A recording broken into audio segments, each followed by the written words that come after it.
자, 안녕하세요 여러분. 이렇게 만나 뵙게 됐습니다.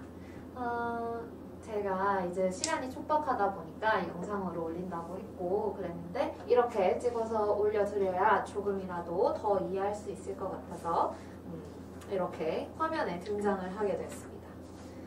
반갑죠? 네. 자, 그러면은 우리 이제 오늘부터 대기대순환 한번 들어가 보도록 할게요. 선생님이 이제 LA에 가고 싶어요. 그래서 LA에 가는 비행기 표를 좀 알아봤습니다. 그래서 알아봤더니만 가는데 11시간이 걸린대요. 서울에서 LA까지 가는데 11시간이 걸리고 그 다음에 이제 다시 오는데 LA에서 오는 데까지는 12시간 50분, 한 13시간이 걸린대요. 그쵸?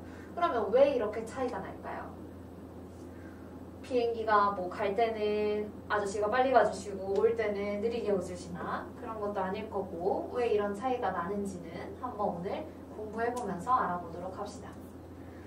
자, 일단 오늘 배울 거는 뭐냐면 대기대순환입니다. 그래서 대기대순환이라는 거는 대기가 순환을 한다는 거예요. 근데 대기대순환에서 이제 여러분들이 가정으로 두 가지를 깔고 가셔야 되는데 일단 첫 번째는 뭐냐면 지구 전체 흡수한 태양 복사 에너지 양하고 방출한 지구 복사 에너지 양이 같다라는 거를 가정을 하고 가야 됩니다. 그래서 지구 전체적으로 복사평형 상태이다. 그래서 지구가 흡수한 태양 복사 에너지, 초흡수한 태양 복사 에너지하고 그다음에 지구가 방출한 지구 복사 에너지 양은 항상 언제나 같다라는 거.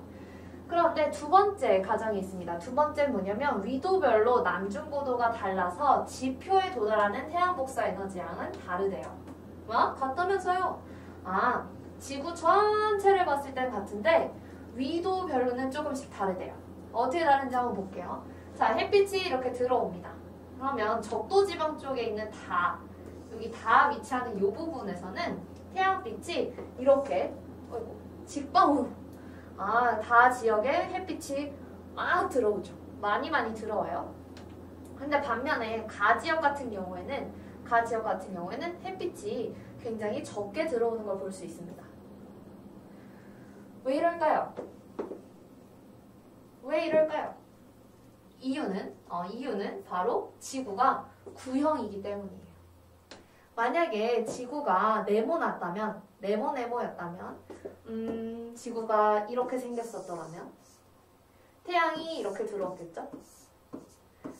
그럼 어떤 위도대에서나 다 태양 복사 에너지 양이 같게 들어왔을 거야. 그런데 그게 아니라 지구가 동그랗기 때문에 여기 태양빛에 완전 수직으로 있는 이 지역, 즉 적도 지역이죠. 이 지역에서는 태양빛이 많이 들어오고 반면에 극지방으로 가면 갈수록 태양 복사 에너지 양 들어오는 양 자체가 적어서 태양 복사 에너지 양이 작게 들어오는구나. 그래서 적도는 덥고 극지방은 추운 이유가 적도 지방에는 태양 복사 에너지 양이 많이 들어오고 그다음에 극지방에는 태양 복사 에너지 양이 적게 들어오기 때문이다 라고 알고 계시면 될 것 같아요. 그래서 다시 지구 전체를 봤을 때는 태양 복사 에너지 양 흡수한 거하고 그다음에 지구 복사 에너지 양 방출한 거는 같은 값인데 반면에 위도별로는 봤을 때 도달하는 태양 복사 에너지 양이 다르다. 왜? 지구가 구형이기 때문에. 요렇게 보면 되겠습니다. 자, 그래서 대기대순환을 우리 이제 과학자들이 좀 표로 그래프로 한번 정리를 해봤어요.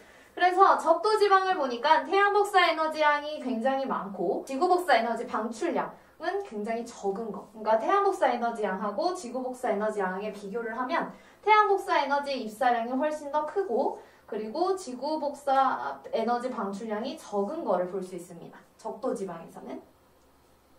그러니까 태양 복사 에너지가 더 많이 들어오고 방출은 적게 한다는 뜻이죠. 그래서 에너지가 이 적도지방에서는 남아 돌아요. 과잉하다는 겁니다. 에너지가 굉장히 과잉해요. 근데 어디까지 과잉하면 쭉쭉쭉쭉쭉 가다가 여기까지 굉장히 과잉하죠. 그럼 여기는 어디냐? 여기는 위도 한 약 38도에서 40도 정도로 정해진 위도는 아닙니다. 그래서 한 대충 그 부근에서 10까지는 태양 복사 에너지의 입사량이 지구 복사 에너지 방출량보다 훨씬 더 많더라. 그럼 이 이후에는 어떻게 되는데? 이 이후에 극지방으로 가면 갈수록 지구 복사 에너지 방출량이 태양 복사 에너지 입사량보다 더 많아집니다. 그렇다는 건 방출이 들어오는 것보다 많네. 들어오는 것보다 방출하는 게 많으면 당연히 에너지가 부족하겠죠. 그래서 여기는 에너지가 부족하게 되고 반면에 이 적도지방은 에너지가 과잉하게 됩니다. 자, 정리해볼게요. 정리해보면 어떤 이야기냐면 적도에서 위도 38도까지는 태양 복사 에너지가 지구 복사 에너지보다 많아서 에너지가 어때요? 과잉하게 되고 태양 복사 에너지 흡수량이 더 많으니까 에너지가 남아돌고 그다음 위도 38도에서 극지방까지는 태양 복사 에너지 흡수한 거랑 지구 복사 에너지 방출한 거랑 비교했을 때 지구 복사 에너지 방출한 게 더 많으니까 에너지가 부족하고 그 다음에 위도 38도 이 부분에서는 태양 복사 에너지량하고 지구 복사 에너지량이 같더라. 이 세 지점의 포인트만 알면 되겠습니다. 자, 그럼 여러분들 에너지는 과잉한 데서 부족한 데로 갈까? 부족한 데서 과잉한 데로 갈까? 생각해보세요. 에너지가 많은 애가 적은 애한테 줄까요? 적은 애가 많은 애한테 하면서 줄까요? 즉 많은 애가 적은 애한테 주겠죠. 똑같아요. 그래서 에너지가 과잉한 지역에서 부족한 지역으로 에너지가 이동을 합니다. 그럼 어디로 갈 거냐면 적도에서 위도 38도까지는 에너지가 많죠. 과잉하죠.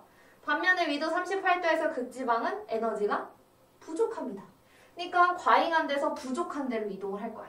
그렇다는 건 적도지방 쪽에서 극지방 쪽으로 에너지가 이동을 할 거라는 거지. 근데 지구가 갑자기 에너지 받아라 하면서 얍 하면서 줄 수는 없잖아요. 그래서 얘네는 매개체를 활용합니다. 매개체 중에서 뭐 땅을 활용할 수는 없어요. 땅이 막 움직여가지고 적도지방에 있는 땅이 극지방 가서 저기요 에너지 왔어요 이렇게 할 수는 없으니까 우린 지구에서 움직이는 애들을 활용해서 에너지를 보내줍니다. 그래서 움직이는 애들을 우리가 유체라고 하고 그 유체에는 지구에 물하고 공기가 있습니다. 그래서 에너지 불균형 이 해소를 위해서 대기와 해수가 저위도에서 고위도로 이동하게 돼요. 자, 에너지 불균형 해소를 위해서 에너지는 과잉한 데서 부족한 데로 가는데 그러기 위해서는 대기와 해수가 저위도 즉 에너지가 어떤데? 과잉한 데서 고위도 부족한 곳으로 간더라. 그래서 항상 에너지는 과잉한 곳에서 부족한 곳으로 이동합니다. 과잉한 곳에서 부족한 곳으로. 오케이. 그럼 여러분들 프린트에 있는 그림으로 한번 다시 살펴보게 되면 자, 위도 0도에서부터 위도 약 38도까지는 태양 복사 에너지 양이 지구 복사 에너지 양보다 많아요. 그래서 여긴 에너지가 과잉하게 되고요. 반면에 38도에서 극지방까지는 지구 복사 에너지 방출량이 태양 복사 에너지 흡수량보다 많아서 여긴 에너지가 부족하게 됩니다. 그럼 에너지 어디서 어디로 옮긴다고? 많은 데서 적은 데로, 그러니까 많은 데서 적은 데로 옮긴다. 그래서 에너지는 저위도에서 고위도로 이동하더라. 근데 에너지를 줄 수 없으니까 우리가 매개체로 쓰는 건 대기나 해수다. 이렇게 아시면 될 거예요. 그래서 우리가 대기랑 해수가 어떻게 흐르면서 에너지를 전달하는지 요거를 배워보도록 할 겁니다. 자, 일단 들어가기 전에 여러분들 기압이라는 걸 알고 계셔야 돼요. 기압이라는 거 우리 많이 들어봤지. 기압은 기체가 누르는 힘이에요. 그래서 공기 덩어리가 나를 누르는 힘을 말합니다. 그래서 공기 무게에 생기는 대기의 압력을 말해요. 그래서 1기압은 단위가 atm이라고 하고요. 그래서 1기압은요 1013 헥토파스칼이라고 있습니다. 그래서 1013 헥토파스칼 정도가 된다. 네, 여러분들 이거는 이제 중학교 때 좀 한 내용이고 그리고 뭐 지구가 아니 통합과학에서는 이거까지 외울 필요는 없어요. 그래서 기압이라는 게 있다. 기압은 어디서 제일 높냐면 지표면 즉 지표면 맨 우리 바닥에 있는 요때 가장 기압이 높고요. 왜냐면 공기 덩어리가 많이 있잖아 지구. 기권 생각해봐요. 기권 나를 많이 누르고 있잖아. 그러니까 기압이 높고 그 다음에 산으로 올라가면 올라갈수록 나를 누르는 공기 덩어리들이 좀 적어지니까 기압이 낮아집니다. 그래서 산으로 올라가면 공기덩어리에 누르는 양이 적어져서 기압이 낮고, 그다음에 지표에 있으면은 공기가 많이 누르니까 기압이 높고. 그렇죠? 그래서 대충 이제 우리 평지에 있을 때 요때 1기압은 요때 기압을 우리가 1기압이라고 해요. 그래서 이 1기압보다 즉 1013헥토파스칼보다 평균적으로 좀 높은 데가 있고 좀 낮은 데가 있겠죠. 그래서 나를 중심으로 좀 기압이 높다 하는 데를 우리가 뭐라 그러냐면 고기압이라 그러고, 그 다음에 좀 그것보다 기압이 좀 낮다 이런 데를 저기압이라고 합니다. 되죠? 그러면은 저기압과 고기압의 특징을 한번 좀 살펴볼게요. 저기압이라는 건 공기덩어리가 몇 개 없다는 거잖아. 그러니까 공기덩어리가 몇 개 없어요. 저기압 같은 경우는. 고기압은 반면에 공기덩어리들이 많이 누른다는 거죠. 그러니까 고기압이잖아. 그러니까 막 엄청 많아. 그려지지가 않네. 자, 엄청 많아요. 공기덩어리 엄청 많아. 자, 공기 분자들이 엄청 많습니다. 그럼 이 공기 분자들은 많은 데서 적은 데로 이동할까요? 적은 데서 많은 데로 이동할까요? 어쩌고 싶어? 많은 데서 적은 데로 이동하고 싶잖아. 그래서 이 공기 분자들은 고기압에서 나가고요. 그 다음에 저기압으로 들어가는 흐름이 나타나요. 그래서 지표에 그런 공기덩어리들이 막 쌓이겠지. 그러니까 이 지표에 쌓인 공기덩어리들이 얘네들이 위로 상승하게 됩니다. 여기 너무 많거든. 지표에 너무 많거든. 그래서 상승하게 됩니다.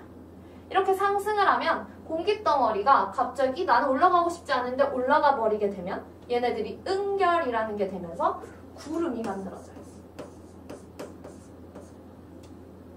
그래서 저기압의 특징은 뭐냐면 저기압 때는 상승 기류가 나타나고 그 다음에 구름이 형성돼서 비가 올 확률이 굉장히 큽니다.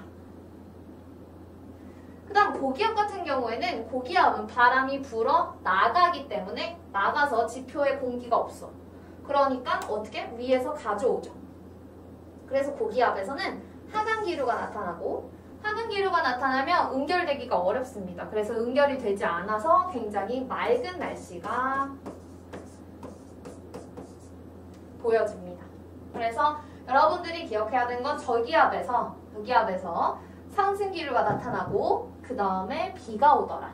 그 다음에 고기압에서는 하강 기류가 나타나고 날씨는 맑더라. 요것만 알아두시면 되겠습니다.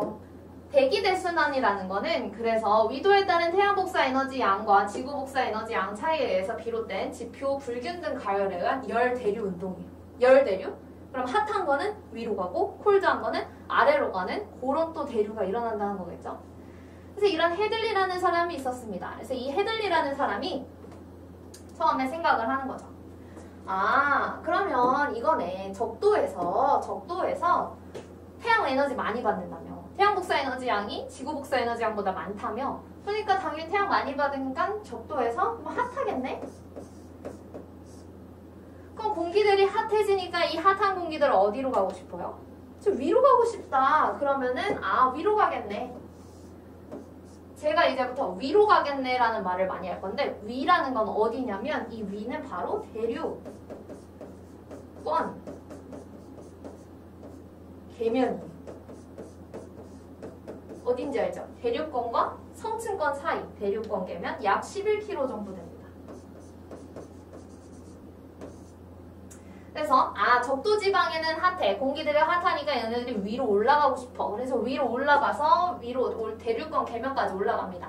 근데 대류권 계면 이상으로는 좀 올라가기 힘들어요. 그래서 대류권 계면으로 올라가서 여기에 공기덩어리 쌓이니까 얘네들이 이렇게 흩어집니다. 아래로 흩어지겠죠? 그 다음에 북극은 지구 복사 에너지 양이 더 많으니까 에너지가 없다며. 그러니까 여기는 어때? 콜드 하겠죠. 그래서 여기는 콜드 하더라. 그러면 콜드 하면은 공기가 어떻게 돼요? 위로 안 나가고 아래로 내려가게 되잖아. 그래서 아래로 내려가더라. 그래서 이렇게 지표에 쌓인 공기가 그러면 너무 많으니까 이제 또 흩어지겠지? 그래서 이렇게 흩어지더라. 그래서 이렇게 하나의 순환이 나타나네? 이렇게 생각한 거예요. 그게 바로 헤들리의 생각이었습니다. 그래서 헤들리는 이렇게 북극은 콜드에서 아래로 가라앉고 그 다음에 적도는 핫하니까 위로 올라가고 그래서 이렇게 하나 순환을 하네요. 대기는 순환을 하고 있어요. 라고 생각한 게 헤들리의 모형이에요. 단일 순환 세포 모형. 그래서 헤들리는 그럼 지표에 어떤 바람이 불어야 된다고, 지상에 어떤 바람이 불어야 된다고 생각을 했냐면, 지상에 부는 바람은 얘죠. 얘는 대륙권 계면에서 부는 애예요. 그러니까 지상에 부는 애는 얘예요.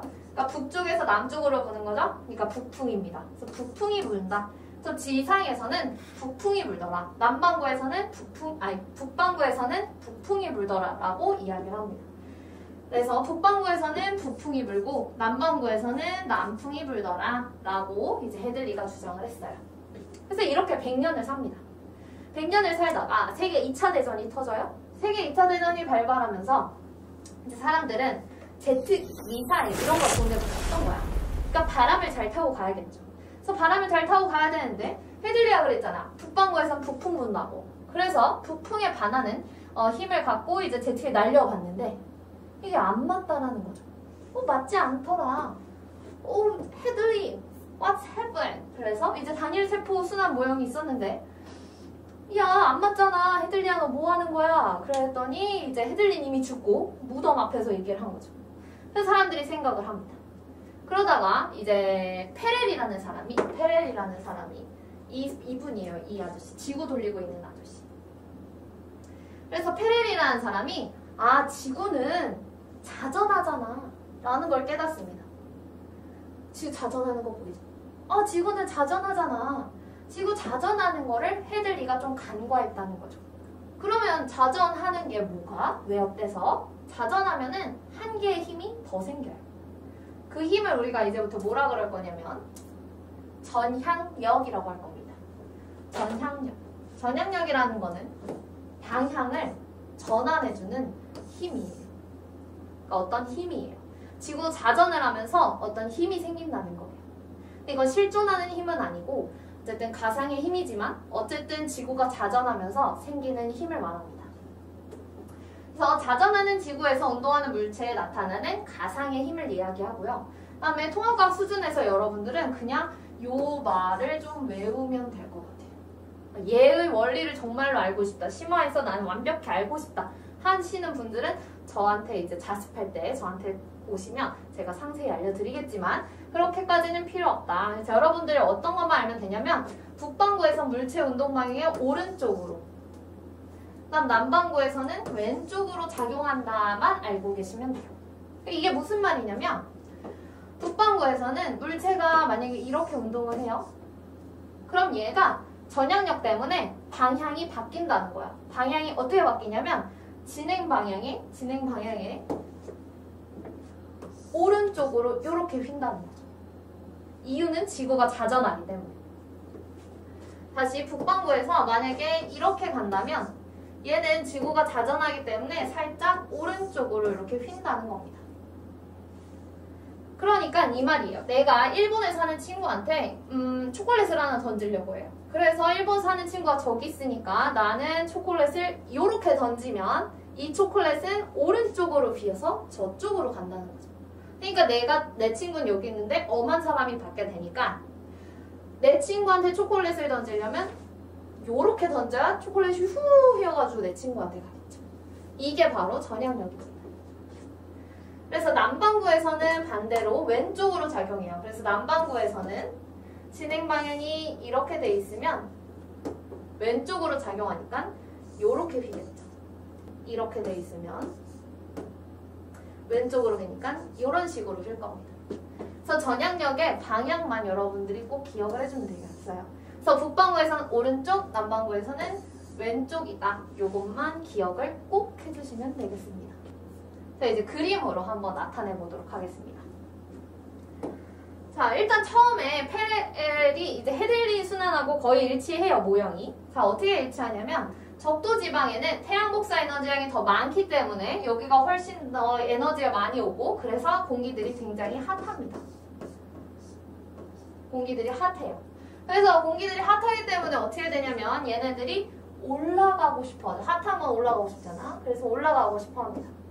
어디까지 올라가는 거냐면 대륙권 계면까지 올라가는 거예요. 그래서 대륙권 계면까지 올라가고 이 올라간 공기들이 여기 쌓이기 시작하니까 얘네들이 이렇게 퍼지겠죠. 근데 이때 문제가 나오는 거야. 자, 이렇게 올라가는데 올라가다 보니까 전향력 때문에 방향이 계속 휘어요. 그래서 나는 북쪽으로 올라가고 싶은데 계속 오른쪽으로 가라는 어떤 힘이 나한테 계속 오는 거야. 이유는 지구가 자전하기 때문에. 그래서 나는 북쪽으로 가고 싶은데 전향력 때문에 계속 오른쪽으로 이렇게 휘어요. 칠판 안으로 들어가는 것처럼. 그래서 계속 휘는데 처음에는 괜찮아. 처음에는 이제 위로 올라가는 힘이 더 세서 괜찮아. 괜찮다가 위도 한 30도대에 이르렀을 때 이때는 이제 북쪽으로 가는 힘보다 오른쪽으로 가려는 힘이 훨씬 더 세집니다. 그래서 이 바람이 위로 올라가다가 확 틀어져 버려요. 그러니까 틀어져 버리는데 어디로 틀어져 버리냐면 칠판 안으로 들어가는 방향으로 틀어져 버리겠죠. 칠판 안으로 들어가는 북쪽으로 올라가다가 그럼 위도 30도 대륙권 계면에 위도 30도에 있는 대륙권 계면에 공기들이 쌓이기 시작할 겁니다. 그럼 그 공기들이 쌓인 공기들이 어떻게? 위로는 갈 수 없어. 이제 더 이상 위로는 못 가요. 왜냐면 오른쪽에 힘이 더 강하기 때문에. 그래서 위로는 못 가고 그럼 어떻게 해내? 갈 수 있는 데가? 갑자기 왼쪽으로 또 못 가고 아래로 가야죠. 공기가 아래로 가야죠. 그래서 공기가 이렇게 아래로 갑니다. 그 다음에 그러면 북극 쪽 볼까요? 북극 쪽 볼게요. 북극 쪽은 태양 복사 에너지양보다 지구 복사 에너지양이 더 크기 때문에 여기는 콜드합니다. 그럼 콜드하면 공기들은 어떻게 돼요? 올라가? 내려가죠. 그래서 내려옵니다. 공기들은 내려오게 돼요. 그런데 얘네도 똑같이 남쪽으로 가야죠. 이제 흩어지려고 그래. 그래서 남쪽으로 가려고 하는데 얘도 뭘 받아요? 전향력을 받아. 전향력을 받으면 이렇게 가면서 남쪽으로 가면서 오른쪽으로 가려는 힘을 받는 거잖아. 북반구니까. 오른쪽으로 힘을 받으면은 칠판 밖으로 나오는 힘이겠죠? 오른쪽이니까. 그래서 내가 북쪽에서 남쪽으로 가는데 계속 오른쪽에 힘을 받는다는 거죠. 오른쪽으로 휘도록. 그래서 칠판 밖으로 막 나옵니다. 나오면서 나오는 힘을 받아요. 그러다가 위도 60도가 됐을 때는 나오는 힘이 훨씬 더 세요. 남쪽으로 가는 것보다. 그래서 나올 수밖에 없게 되고 60도 때 그러니까 공기가 모이게 됩니다. 60도 때 지상에서. 그럼 지상에서 모였어. 그럼 얘네 어떻게 해? 아래는 못 가. 갑자기 왼쪽으로는 못 가. 그러니까 얘네도 위로 올라가게 되겠죠. 그래서 대륙권 계면까지 상승을 하게 되고 이 대륙권 계면까지 상승한 공기는 양옆으로 이렇게 흩어지게 됩니다. 끝이에요, 이게. 너무 쉽죠? 여기 뭐가 없는데요? 그러면 여기 그려주면 되지. 여기서 이렇게 30도대에서 밑으로 내려왔네. 그치? 밑으로 내려왔으니까 얘네도 이렇게 퍼지겠죠. 이게 답니다. 굉장히 쉽죠? 이거구나. 자, 그래서 우리가 지금까지 본 내가 그린 거는 요거 1번하고 2번밖에 없어. 3번은 어떻게 생긴 거냐면 그냥 가운데 1번, 2번 그리니까 3번이 생겼죠. 그쵸? 그래서 뭔가 얘가 좀 독특한 애구나 라는 거를 이미 유추가 좀 가능합니다. 1번하고 2번은 내가 그리면서 생긴 건데 요 가운데 있는 요 3번은 내가 그리면서 생긴 게 아니라 그냥 자동으로 생겨버린 거죠. 그렇습니다. 그러면 이제 순환 이름을 한번 알아볼게요. 순환 이름은 일단 헤들리가 우리가 큰일을 했었잖아 처음에. 그래서 기리기 위해서 이제 적도지 요 메커니즘은 같잖아요. 사실 적도지방에서 상승하고 이건 같잖아. 그러니까 여기다 이름을 뭐라 붙여주냐면 이제 헤들리 순환이라고 붙여줍니다. 헤들리 순환이라고 이름을 붙여주고 그 다음에 3번 요 독특한 형태 나타나는 거 있죠. 얘는 이제 페렐이 발견한 거니까 자기 이름을 붙입니다. 그래서 페렐 순환이라고 부르고요. 마지막으로 요 극지방에 있는 순환 요거는 그냥 극지방에 사람들 별로 안 사니까 그냥 대충 붙여줘도 됩니다. 극순환 이렇게 요렇게 순환 이름을 이렇게 붙여지고요. 그 다음에 이제 하나하나씩 한번 볼게요.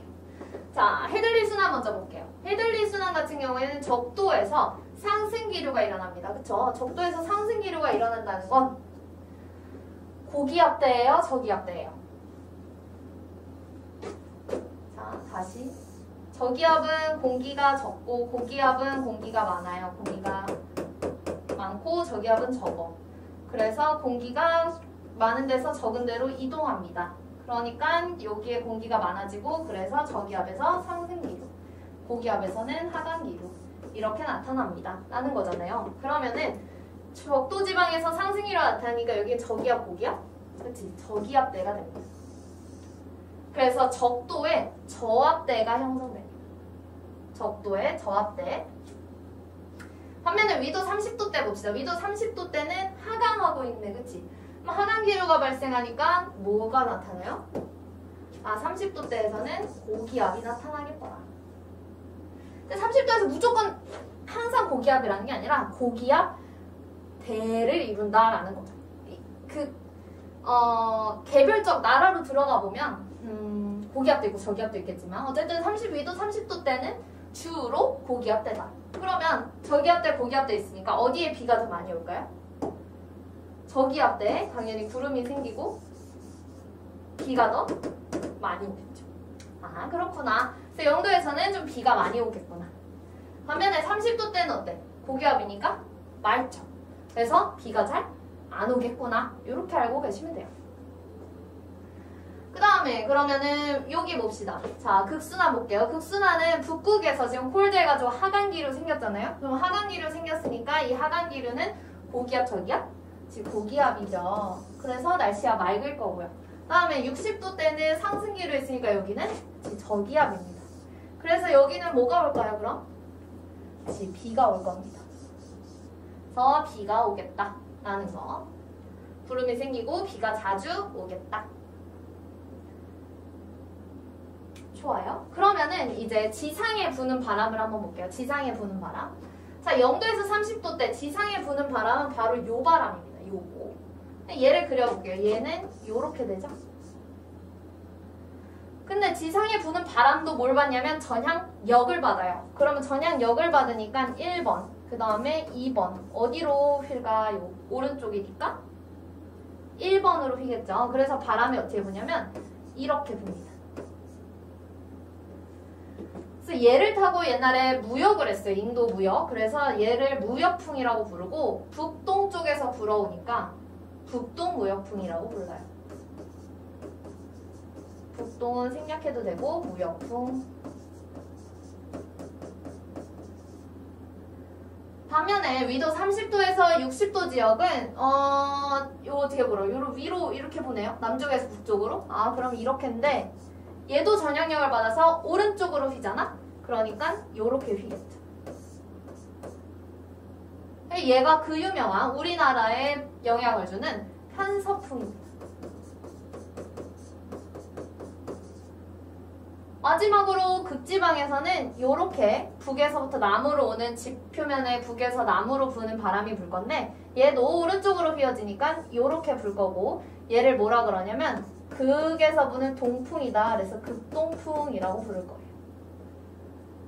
그래서 지상에서 부는 바람 무역풍, 그 다음에 편서풍, 그 다음에 극동풍입니다. 그다음 마지막으로 여러분들이 알아야 되는 거는 이제 순환의 종류인데 순환의 종류는 어떤 게 있냐면 열적인 순환이 있어요. 열적인 순환은 더운 데서 상승하고 추운 데서 하강하는 거야. 그게 열순환이잖아. 열대류. 따뜻한 데서 상승, 차가운 데서 하강. 열대류니까 열대류가 일어난 지역을 볼게요. 이 헤들리 순환 같은 경우에는 위도 0도하고 위도 30도 중에 어디가 더 뜨거워요? 위도? 0도가 더 뜨겁지. 뜨거운 데서 상승하고 추운 데서 하강하고 있죠? 반면에 극순환 한번 볼게요. 극순환도 60도, 위도 60도하고 북극 중에 어디가 더 뜨거워요? 위도? 60도가 더 뜨겁지, 북극보다는. 그래서 위도 60도가 더 뜨거운데 뜨거운 데서 상승하고 차가운 데서 하강하죠. 얘도 열순환. 그럼 극순환도 얘도 열순환. 그 다음에 헤들리 순환도 열순환. 그래서 이거를 우리가 직접적인 순환이다 그래서 직접순환이라고도 하고 열적순환이라고도 합니다. 반면에 여기 3번 페렐 순환 같은 경우에 볼게요. 위도 30도랑 위도 60도 중에 언제 더 따뜻해? 30도랑 60도? 30도가 더 뜨겁죠? 30도가 더 뜨거워. 근데 30도에서 상승해? 안 해. 하강해. 하강해? 안에 상승해. 얘는 열적 순환이 아니라는 거지. 열적 순환은 따뜻한 데 상승하고 차가운 데서 하강해야 되잖아. 얘는 열적 순환이 아니야. 얘는 열적 순환이 아니라 헤들리 순환하고 극순환이 일어나면서 가운데 껴서 마치 톱니바퀴처럼 어쩔 수 없이 들어가는 거예요. 근데 왜 이런 게 생겼냐면 세 글자? 무슨 역? 전향력 때문에 이런 게 생겼다는 거야. 그럼 전향력 때문에 이런 게 생겼다는 건 뭔가 역학적인 에너지 때문에 생긴 거구나. 그래서 역학적 순환이라고도 하고, 그래서 얘는 열순환이 아니라 역학적 순환이라고 하고, 이게 잘 안 보이네요. 역학적 순환이라고 하고, 그 다음에 직접적인 게 아니라 간접적이다. 그래서 간접순환이라고도 합니다. 오케이, 됐죠? 네, 그래서 이게 대기대 순환, 여기 정리한 내용입니다.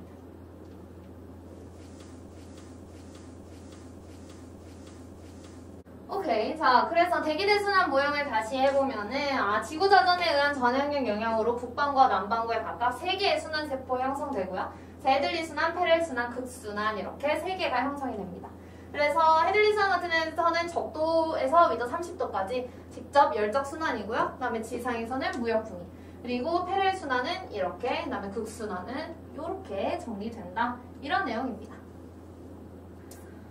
오케이, 그럼 LA에 가고 싶어요. 여기 다시 볼게요. 그러면 여기서 무슨 왜 이렇게 이런 일이 일어나냐, 왜 갈 때는 빠르게 하고 올 때는 왜 느리게 가냐, 답이 있었어요. 우리나라가 영향을 받는 바람 이름은 이제 편서풍이죠. 그럼 편서풍은 어떻게 불어? 서풍이니까 요렇게 불겠죠. 그러니까 가는 비행기를 뒤에서 도와주고 오는 비행기는 좀 밀어내면서 와야겠지, 비행기가. 그러니까 좀 힘들겠죠? 그래서 답은 편서풍이더라 라는 겁니다. 좋아요.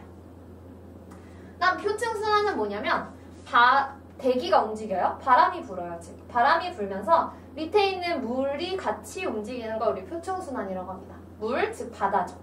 바다가 움직이는 거예요. 그래서 얘는 동서방향으로 흐르다가, 근데 얘랑 대기랑의 좀 차이점이 있는 게, 대기는 그냥 아무 데나 막 갈 수 있어. 그냥 이렇게 저렇게 막 가요. 그런데 이 해수는 막 갈 수 없어. 예를 들어서 내가 이렇게 가다가 띠용 하고 어디에 맞아요? 대륙에 가로막혀. 대륙을 뚫고 갈 수는 없잖아. 그러니까 대륙에 가로막히기 때문에 얘네가 대륙에 띠용 하는 부 부딪히면 위로 올라가거나, 혹은 이렇게 가다가 대륙에 부딪히면 아래로 내려가는 요런 흐름이 나타납니다. 그래서 한번 보면은, 자, 이렇게 북반구와 남반구가 그려져 있고, 제가 세계 지도를 한번 그려볼게요. 세계 지도를 그려보면,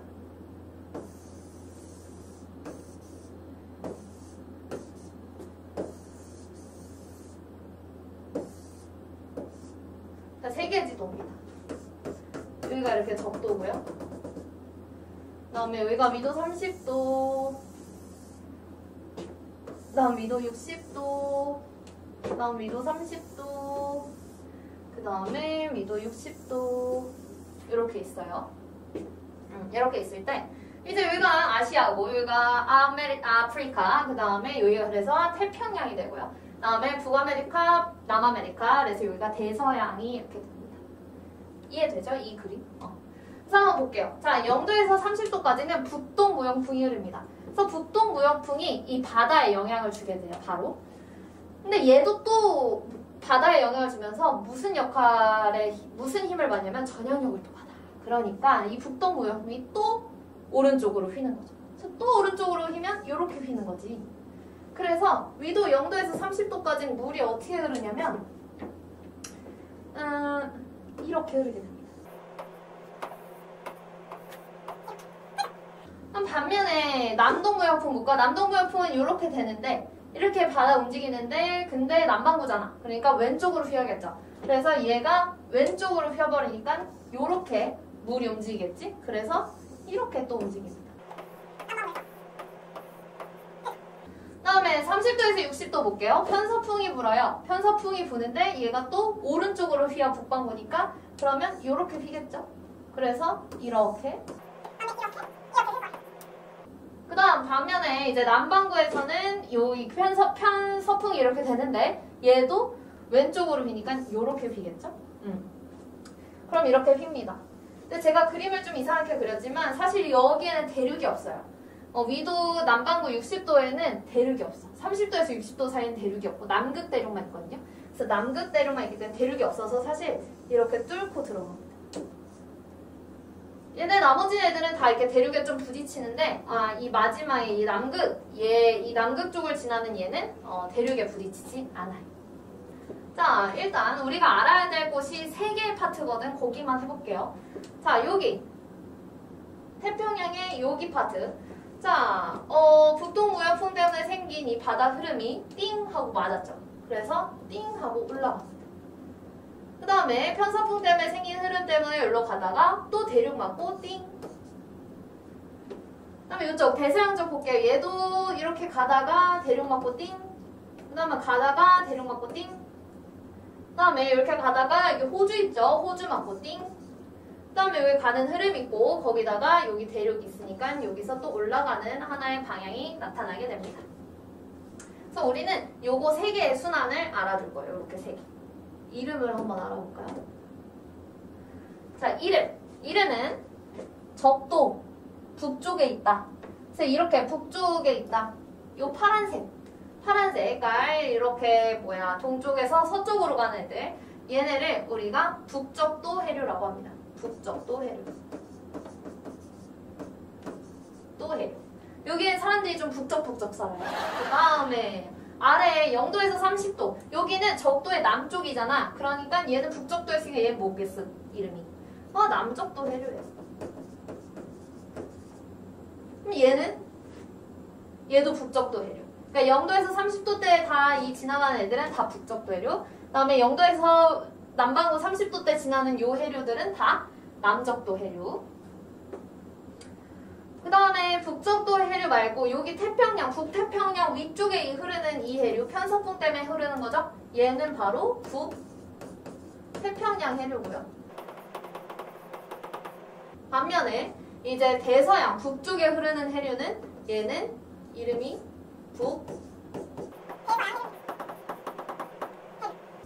그 다음에 이 남반구에서 편서풍 때문에 쭉 남극을 이렇게 순환하는 해류 있죠. 계속 이어지고 얘는 돈다 그랬어. 그래서 순환류인데 얘는 그래서 남극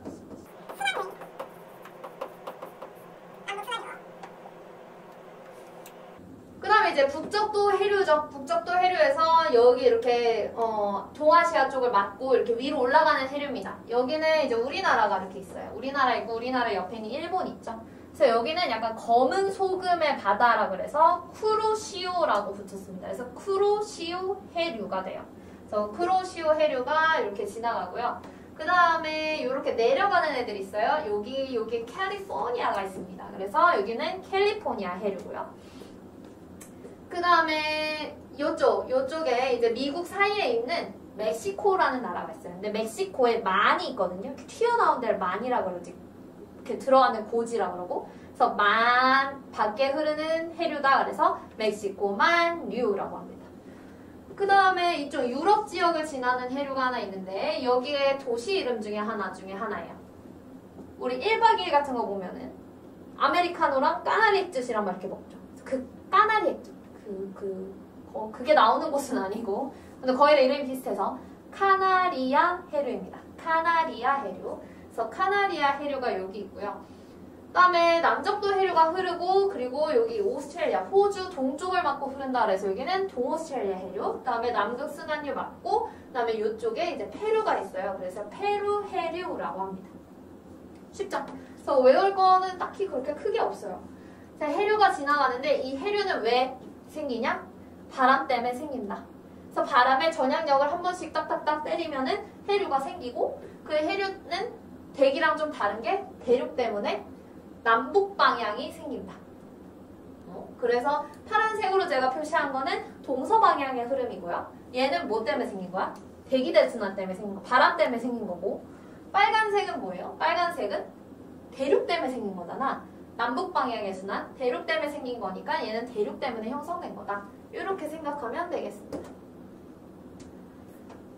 그래서 표층 순환의 원인에는 일단 대기대순환, 그 다음에 전향력, 그리고 대륙의 분포예요. 그래서 동서 방향의 해류 같은 경우에는 대기대순환 때문에 바람에 의해 형성이 되고요. 그치? 그 다음에 남북 방향의 해류 같은 경우에는 흐르던 해류가 대륙에 막히면서 형성이 되더라. 그래서 대륙 때문에 생기는 게 남북 방향의 해류입니다. 그래서 이렇게 뭐 볼 수가 있습니다.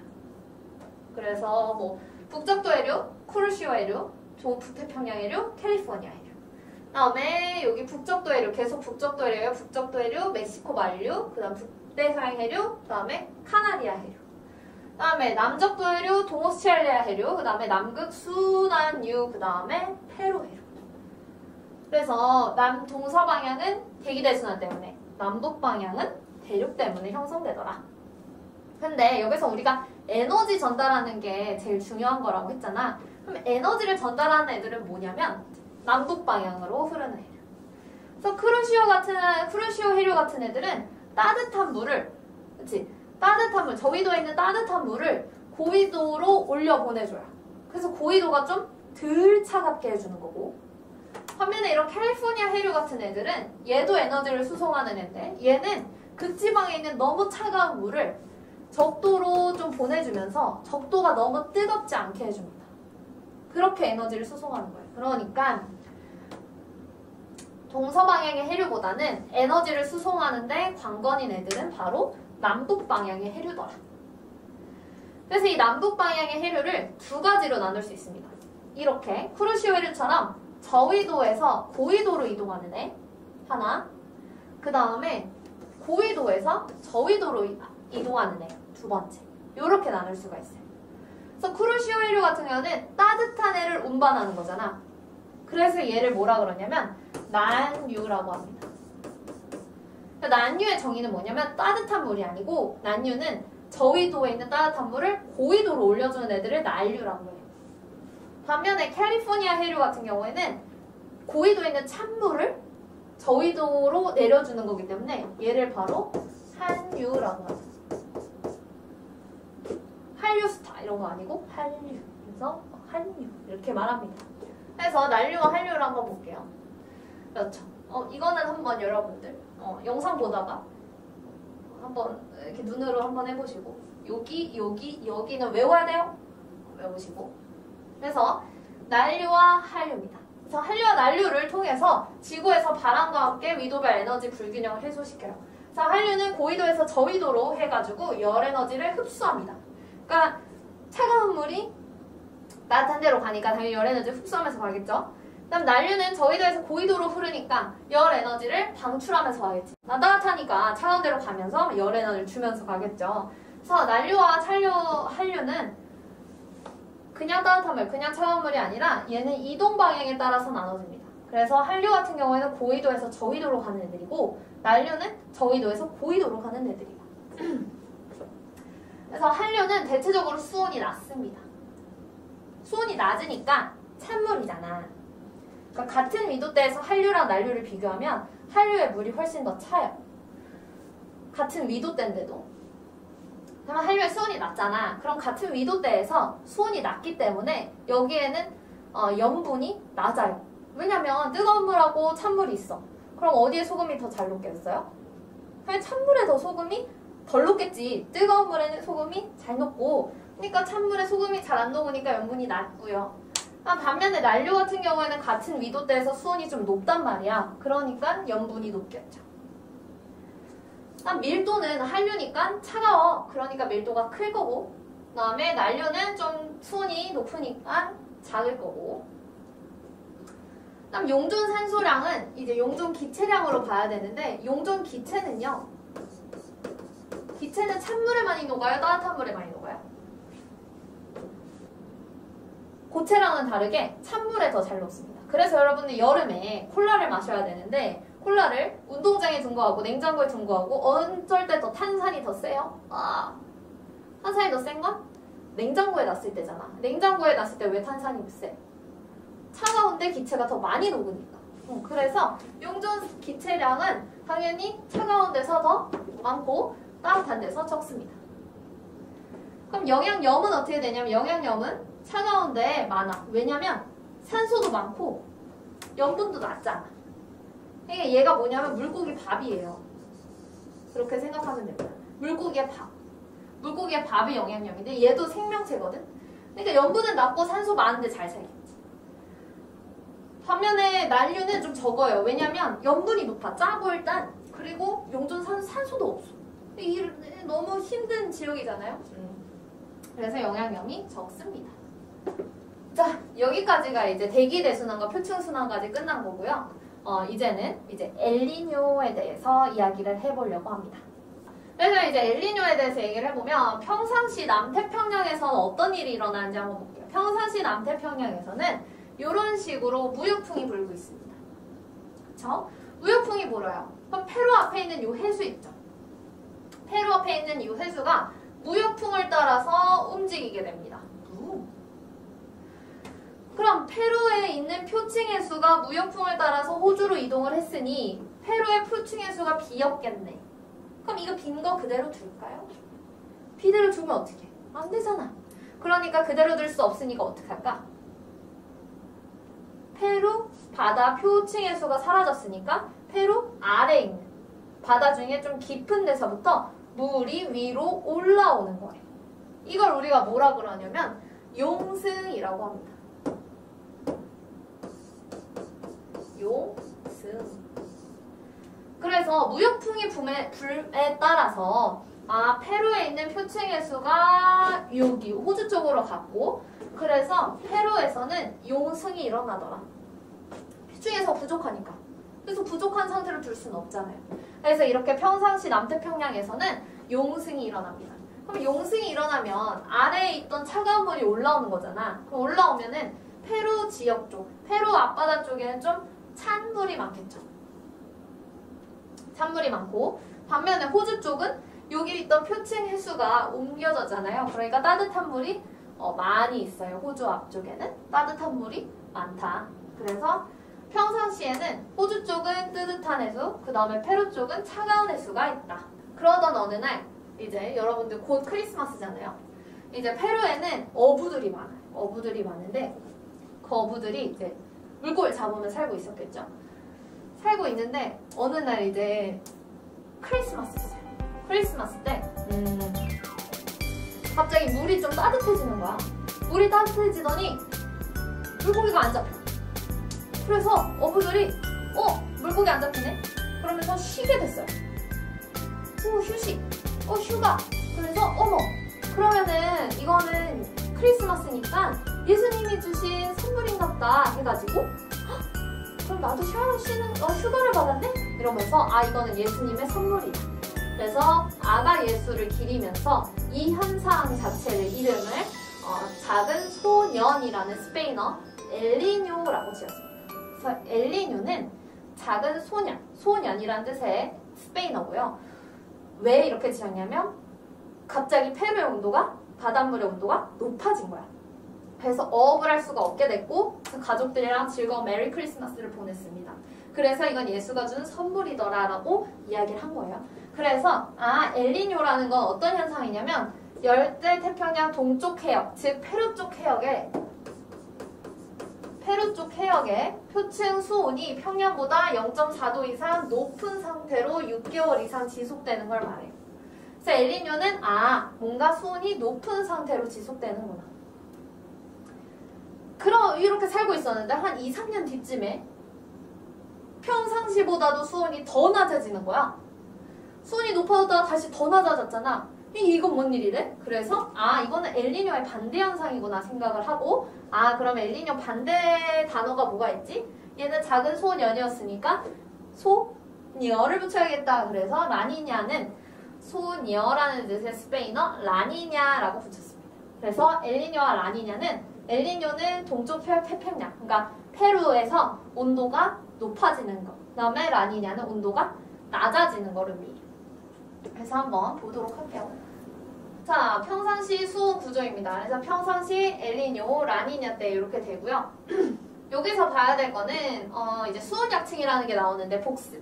자, 수온 약층은 여기에요. 자, 위에 혼합층이 있고 그 다음에 심해층이 있고 요 가운데를 우리가 수온 약층이라고 합니다. 그래서 혼합층은 대부분 온난하기 때문에 여기를 온난수역이라고 하고 그러니까 핫한 데죠. 그 다음에 심해층은 이제 한랭수역이 콜드한 곳입니다. 한랭한 곳이고요. 그 그래서 수온약층은 어떤 곳이냐면 온난한 거하고 한랭한 층 사이를 우리가 수온약층이라고 해요. 오케이. 그러면 가봅시다.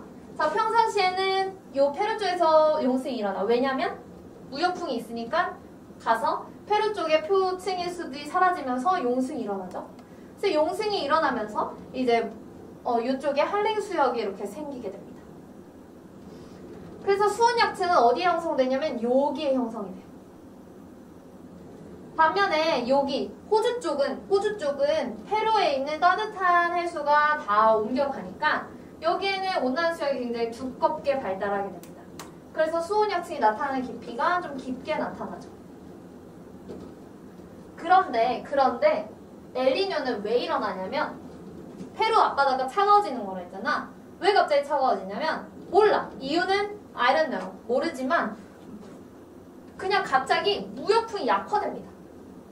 그럼 무역풍이 약화되면은 페루에 있는 표층 해수를 호주 쪽으로 잘 못 옮기겠지. 무역풍이 약화됐으니까 잘 못 옮겨요. 그래서 잘 못 옮기니까 용승이 안 일어나도 돼. 덜 일어나요. 용승이 약화됩니다. 그럼 용승이 약화되면은 한랭 수역이 나타나는 지점이 좀 낮아지겠죠. 왜 따뜻한 물이 있어요? 온난한 지역에 있으니까. 그래서 수온약층이 나타나는 깊이가 더 깊어질 것이다 라고 보면 됩니다. 반면에 호주 쪽은 따뜻한 페루에 있는 물이 자기네까지 와야 되는데 안 왔잖아. 그러니까 온난 수역의 두께가 얇아져요. 페루에 있는 게 안 왔으니까. 그래서 온난 수역의 두께도 얇아지고 그러면서 수온약층이 나타나는 깊이 자체도 좀 올라가게 됩니다. 반면에 라니냐 때는 무슨 일이 일어나냐면 이때는 뭐인지는 모르겠는데 무역풍이 엄청나게 강화돼요. 평상시보다도 훨씬 더 많이. 그러니까 페루에 있는 표층 해수들 다 호주 쪽으로 옮겨다 버리는 거야. 그러면 마구잡이로 다 옮겨다 주니까 페루에 물이 부족하겠지. 그러니까 용승이 엄청 일어나요. 왕. 그러니까 한랭 수역이 아주 위쪽까지 나타나고 그러면 수온약층이 더 위까지 나타날 거고 반면에 호주 쪽에는 이 페루에 있는 따뜻한 물을 다 가져갔으니까 온난 수역이 더 두껍게 나타날 거고 수온약층이 나타나는 깊이는 더 두꺼워질 거라는 거예요. 이게 이제 평상시와 엘니뇨, 라니냐 때 일어나는 일들입니다. 그래서 한번 수온을 볼까요? 그러면은 수온을 보니까 엘니뇨 때는 페루 쪽에 수온이 굉장히 높고 라니냐 때 보니까 수온이 낮죠. 초록색이잖아. 얘는 주황색이네. 그 다음에 호주 쪽 보니까 여기는 한 28도, 29도 이 정도 되는데 라니냐 때는 따뜻한 페루에 있는 따뜻한 물이 다 올라갔으니까 훨씬 더 온도가 높은 걸 볼 수 있죠. 그래서 이런 특징들이 나타나는구나. 그래서 얘를 한번 쫙 정리를 해보도록 할게요. 그래서 여러분들 프린트 31쪽 보면은 이제 정리하기 파트가 있습니다. 그럼 같이 정리를 해볼게요. 엘니뇨는 왜 일어나냐면 엘니뇨는 발생 과정, 엘니뇨는 이유는 몰라. 이유는 모르지만 갑자기 무역풍이 어떻게 돼요? 약화되더라. 무역풍이 왜 약화돼? 그 이유는 몰라요. 조금 이따가 좀 설명을 해보도록 할게요. 자, 그러면은 서태평양의 온도는 평상시에 비해서 어떻게 돼요? 호주의 온도는 따뜻한 물이 안 가니까 평상시보다 높아지겠죠. 낮아지겠죠. 낮아진다. 반면에 동태평양은 어떻게 될까? 용승이 덜 일어나니까 그 다음에 동태평양에서 용승은 무역풍이 약화되니까 잘 안 일어난다. 그래서 약화. 반면에 온난수역 두께 볼게요. 온난수역 두께는 서태평양에서 페루에 있는 따뜻한 물이 잘 안 오니까 온난수역 두께가 당연히 얇아지겠죠. 그래서 그 다음에 동태평양에서 온난수역 두께는 따뜻한 물이 호주 쪽으로 안 가니까 좀 두께가 있겠지. 그래서 두꺼워진다. 진다는 생략. 그 다음에 수온약층 형성 깊이. 수온약층 형성 깊이는 온난수역 끝에서 나타나는 게 수온약층이잖아. 그러니까 온난수역 두께를 생각하면 좀 편해. 그러니까 온난수역 끝에서 나타나는 게 수온약층이 형성된 깊이거든.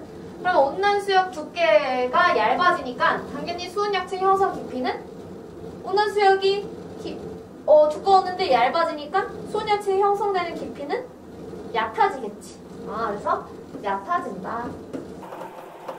그 다음에 동태평양은 온난수역 두께가 두꺼워졌으니까 수온약층이 나타나는 깊이는 깊어지겠죠. 그래서 깊어진다. 그 다음에 기압분포 볼게요. 기압분포는 여기서는 서태평양에서 상승기로 나타나는데, 왜냐면 서태평양은 좀 핫하거든요. 그러니까 서태평양 핫했잖아, 평상시 때. 그래서 서태평양은 핫하기 때문에, 여기 핫하기 때문에 상승기류가 나타납니다. 그래서 상승기류가 나타나서 비가 굉장히 많이 와요. 그래서 상승기류가 나타나고 비가 오더라. 반면에 페루 같은 경우에는 용승이 일어나잖아. 그 찬물이 있죠? 그 찬물이 있으니까 대기도 차가워져요. 그러면 대기도 차가워지니까 콜드하고, 그러다 보니까 하강기류가 나타납니다. 그래서 맑아요, 주로 날씨가. 이렇게 됩니다. 그래서 기압분포는 이제 서태평양 상승, 그다음에 동태평양은 하강기류. 그럼 반대로 한번 볼게요. 엘니뇨 때는 어떻게 되냐면 평상시보다, 자, 평상시보다, 무조건 기준은 평상시보다야. 항상 그렇다는 게 아니라 평상시보다 인도네시아, 이 오스트레일리아 쪽이 평상시에 비해서 차가워졌잖아. 평상시에 비해서 차가워졌으니까 이때는 좀 더 콜드하다라는 거야. 응? 주위에 비해서가 아니고 평상시에 비해서 좀 더 콜드하더라. 콜드하니까 여기서 상승기류가 안 나타나고 이제 하강기류가 나타나더라 라는 거예요. 그래서 하강기류가 나타납니다. 반면에 페루 쪽은 평상시에 비해서 뜨거워졌잖아. 그래서 평상시에는 하강기류가 나타났어야 되는데 평상시에 비해서 뜨거워졌으니까 여기서 상승기류가 일어나더라는 거죠. 그래서 비가 오더라. 그래서 상승기류가 일어나더라. 그러면 하강기류가 있으니까 강수량이 많죠? 강수량은 생략할게요. 많은. 그 다음에 동태평양에서는 강수량 적음. 오케이. 그 다음에 라니냐 시기는 발생 과정이 무역풍이 강화됩니다. 강화돼서 어떤 일이 벌어지냐면 서태평양의 온도가 강화되니까 따뜻한 물들이 엄청 많이 갔겠죠. 엄청 많이 갔으니까 서태평양이 온도가 더 높아집니다. 더 높아진다. 반면에 동태평양은 따뜻한 물 다 뺏겼죠. 그러니까 더 낮아진다. 그 다음에 따뜻한 물 다 뺏겼으니까 용승 어떻게 해? 엄청 강하게 일어나겠죠? 그래서 용승이 강화된다. 다음 온난수역 두께입니다. 온난수역 두께 같은 경우에는 이제 표층일수가 많이 갔으니까 호주에서는 온난수역 두께가 두껍게 나타나죠. 그래서 더 두꺼워진다. 그 다음에 동태평양은 더 얇아진다. 그럼 수은약층 형성 깊이 이제 할 수 있지. 더 두꺼워졌으니까 수은약층 형성 깊이는 더 깊어지고요. 그 다음에 동태평양은 더 얇아지더라. 얕아지더라. 그럼 기압분포 볼게요. 기압분포는 평상시에 비해서 더 뜨거워졌지, 호주는. 평상시에 호주보다 더 뜨거워졌죠? 그러니까 더 상승하는 거야. 와, 상승. 구름 막 이만큼. 그래서 상승기류가 나타나고요. 그다음 페루 쪽은 더 추워졌죠? 그러니까 더 하강, 완전 센 하강기류가 나타나. 그래서 강수량을 보면은 상승하니까 강수량이 많죠. 그 다음에 하강하니까 강수량이 적습니다. 자, 그래서 여기서 나타날 수 있는 기후변화를 마지막으로 찝고 정리를 해보면, 자, 기후변화부터 볼게요. 서태평양은 평상시 기후가 굉장히 강수량이 많습니다. 평상시. 그러니까 강수량이 많은 데서 잘 자라는 재배 식물 같은 것들을 재배하고 있었어요. 그런데 엘니뇨가 나타나면 강수량이, 어머, 이거 잘못 썼네요. 저금인데?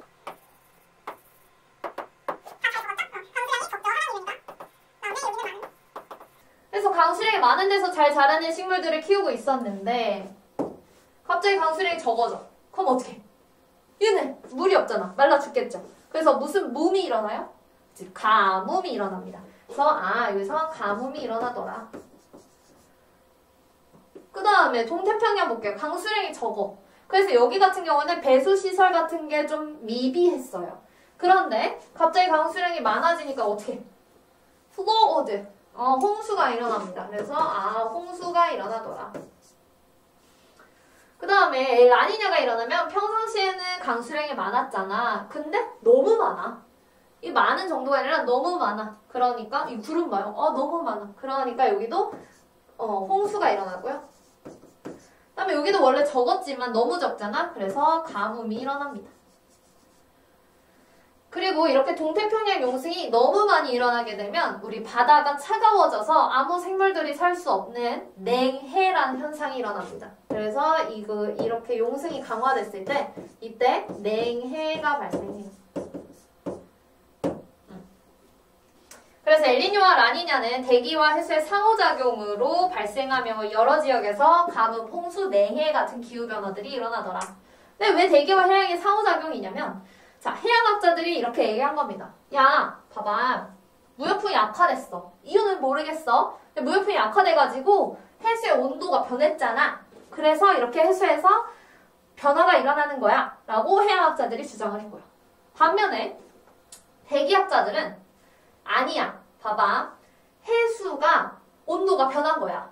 그냥 갑자기 이유는 몰라. 해수의 온도가 변하니까 무역풍이 약화된 거야. 그럴 수도 있겠죠. 해수의 온도가 만약에 변하게 되면 만약 페루 쪽의 온도가 따뜻해지면 여기서 바람이 안 분다는 거야. 둘의 온도가 거의 비슷하니까. 그래서 대기학자들은 야, 니네 해수 온도가 먼저 변해서 무역풍이 약화된 거야. 근데 해양학자들은 아니야. 무역풍이 약화돼가지고 해수의 온도가 변한 거야. 막 둘이 싸웠어요. 싸우다가 답을 찾을 수가 없는 거야. 그래서 그러면은 우리 화해하고 그럼 이렇게 하자. 그러면 둘 중에 아무 잘못도 아니야. 누구의 탓이 먼저가 아니야. 그러니까 닭과 달걀 중에 뭐가 먼저인지 모르는 것처럼 얘네 둘은 뭐가 먼저인지 몰라. 그럼 우리 그걸 이쁜 말로 상호작용이라고 하자 이렇게 얘기를 합니다. 그래서 엘니뇨와 라니냐는 대기와 해수의 상호작용이라고 합니다. 됐죠? 그래서 대기와 해수의 상호작용이다. 근데 최근에는 이 엘니뇨의 발생 빈도가 굉장히 증가하고 있는 게 이제 문제가 되고 있어요. 오케이. 자, 그러면은 다음으로 넘어가 보면 이제 사막화가 나옵니다. 사막화는요, 대기대순환의 변화로 강수량이 감소하는 자연적 원인뿐만이 아니라 인위적인 연화에서 발생하기도 하고요. 그래서 인구 증가로 인해서 식량 많이 이렇게 개발하고, 그다음에 뭐 건축자재 이런 것 때문에 나무 베어가고 이러다 보니까 과도한 방목, 경작, 벌목 이런 것들이 일어나면서 사막화가 일어나더라. 여러분, 사막은 북반구에서 0도, 30도, 60도, 90도 중에 어디에 많을까요? 자, 이렇게 지구가 있어. 1번 적도, 2번 30도, 3번 60도, 4번 90도, 위도. 자, 일단 사막은 어때야 돼요? 더워야죠. 60도? 추워요. 추워. 땡땡 추워. 정답은 둘 중에 하나. 0도, 30도. 근데 대기대순환에서 배웠던 거 좀 잘 떠올려 볼래요? 그러면 0도랑 30도 중에 비가 어디서 더 많이 와? 빨리 찾아봐. 빨리 찾아봐. 0도는 무슨 합대예요? 저합대예요. 그 다음에 30도는 어때요? 고합대예요. 그럼 비가 어디서 와? 적도에서 오잖아. 그러면 비가 안 와야 되지, 사막은. 그러면 1번, 2번 중에 어디서 사막이 더 잘 생길까? 위도 30도 때 사막이 굉장히 많이 발달해 있습니다. 그래서 사하라 사막, 고비 사막 같은 것들이 다 위도 30도 때에 분포하고 있는 걸 보면 알 수 있죠. 그래서 여기까지가 시험 범위고요. 시험 모두 잘 보고 좋은 결과 있길 바라겠습니다.